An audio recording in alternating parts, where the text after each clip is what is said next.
ऐतिहासिक बजट है।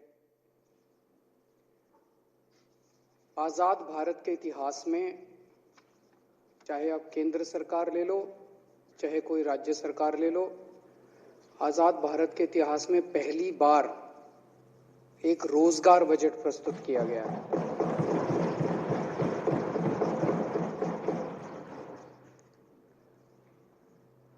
रोजगार की समस्या तो आज़ादी से ही है। 1947 में देश आज़ाद हुआ था, तभी से हमारे युवाओं की रोजगार की समस्या रही है, कभी कम कभी ज्यादा। लेकिन रोजगार एक ऐसा मुद्दा हुआ करता था जिसकी चर्चा केवल चुनावी सभाओं में होती थी, चुनाव के पहले होती थी।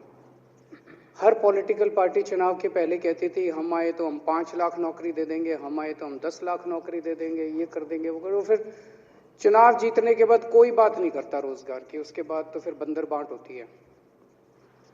पहली बार आजाद भारत के इतिहास में पहली बार हो रहा है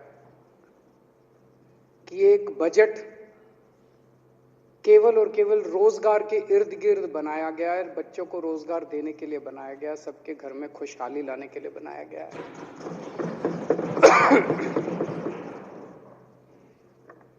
इसके पहले अभी कुछ दिन पहले पंजाब में एक ईमानदार सरकार बनी,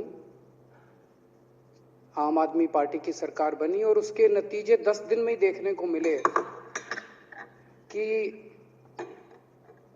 पहली कुछ घोषणाओं में से एक घोषणा थी कि वहां पे 25,000 सरकारी नौकरियां निकाली गई और 1 महीने में उनकी भर्ती चालू हो जाएगी। 35,000 कर्मचारियों को पंजाब में पक्का करने की घोषणा की गई। और अब दिल्ली के अंदर एक बजट लाया गया है जिसमें 20 लाख, 5 साल में 20 लाख, ये विधानसभा के अंदर हमारा कमिटमेंट है। ये चुनावी 20 लाख नौकरियां 5 साल में देने की तो किसी ने चुनाव के पहले भी हिम्मत नहीं करी थी। यहां तक कि उत्तर प्रदेश, बिहार, जो इतने बड़े बड़े राज्य हैं जहां पे इतनी बड़ी बड़ी उनकी जनसंख्या है, वहां भी कोई पॉलिटिकल पार्टी ये नहीं कहती चुनाव के पहले भाई हम आए तो हमको वो दो, वोट दो, हम 20 लाख नौकरियां दे देंगे। बजट जो प्रस्तुत किया गया उसमें पूरा खाका डिटेल में पूरा तैयार किया गया है कि किस तरह से अगले 5 साल के अंदर 20 लाख रोजगार युवाओं के लिए तैयार किए जाएंगे। जब से ये बजट प्रस्तुत किया गया है अध्यक्ष महोदय, इतने फोन आ रहे हैं, युवा इतने खुश हैं, केवल दिल्ली के नहीं देश भर के युवा खुश हैं कि कम से कम देश की दिशा इस डायरेक्शन में तो आने लगी। अब जैसे हम मोहल्ला क्लिनिक बनाते हैं तो सारी राज्य सरकारों को अच्छे बनाए बुरे बनाए बात तो करनी पड़ती है मोहल्ला क्लिनिक की।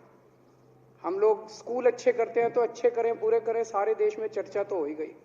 हम बिजली मुफ्त करते हैं तो अब सारे देश में सारी पार्टियां जा जाके चाहे हमको कितनी भी गालियां दें, लेकिन बिजली की बात तो करनी पड़ती है हर जगह। कोई 100 यूनिट कर रहा है, कोई 50 यूनिट कर रहा है। अब जब हम लोगों ने रोजगार की बात करी है दिल्ली के अंदर कि हम 20 लाख रोजगार देंगे, तो दूसरी पार्टियों को भी देश भर में रोजगार की बात करनी पड़ेगी। तो ये बजट केवल दिल्ली के नहीं पूरे देश के युवाओं को एक उम्मीद देता है कि हो तो सकता है, कर तो सकते हैं अगर ईमानदारी से करें तो। ये जो इतनी चीजें हम करते हैं, हम स्कूल बनाते हैं, हम अस्पताल बनाते हैं, ये हम क्यों करते हैं?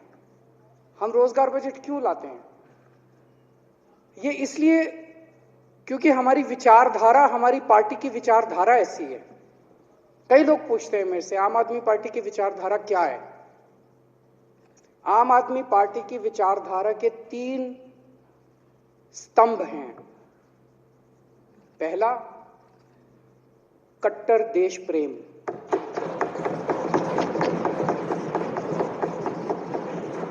हम अपने देश के लिए मर मिटने को तैयार हैं, हमारे देश के लिए हम कुछ भी करने को तैयार हैं। हमारा रोम रोम इस देश के लिए है। दूसरा स्तंभ हमारी विचारधारा का है कट्टर ईमानदारी, और उसी वजह से आज देश के 2 राज्यों में तो कम से कम कट्टर ईमानदार सरकारें हो गई। और तीसरा हमारी पार्टी की विचारधारा का स्तंभ है इंसानियत। तो 3 स्तंभ हैं। कट्टर देश प्रेम, कट्टर ईमानदारी और इंसानियत। अध्यक्ष महोदय, रेड लाइट पे जब हम रुकते हैं, रेड लाइट पे गाड़ी रोकते हैं, कितने सालों से ये चला आ रहा है कि वहां पे बच्चे हम देखते हैं भीख मांग रहे हैं, बच्चे भीख मांग रहे हैं। कोई बच्चा आता है हमारी खिड़की पे नॉक करता है, हम अपनी खिड़की की शीशा नीचे करते हैं, या तो दुत्कार देते हैं उसको, 2 गाली देके भगा देते हैं, और किसी में दया हो तो वो जेब से निकाल के थोड़े से उसको पैसे।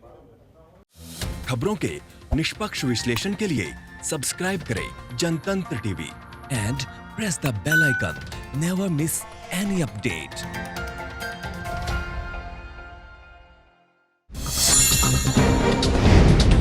डाउनलोड कीजिए जनतंत्र टीवी ऐप को, जो कि अवेलेबल है गूगल प्ले और ऐप स्टोर पर।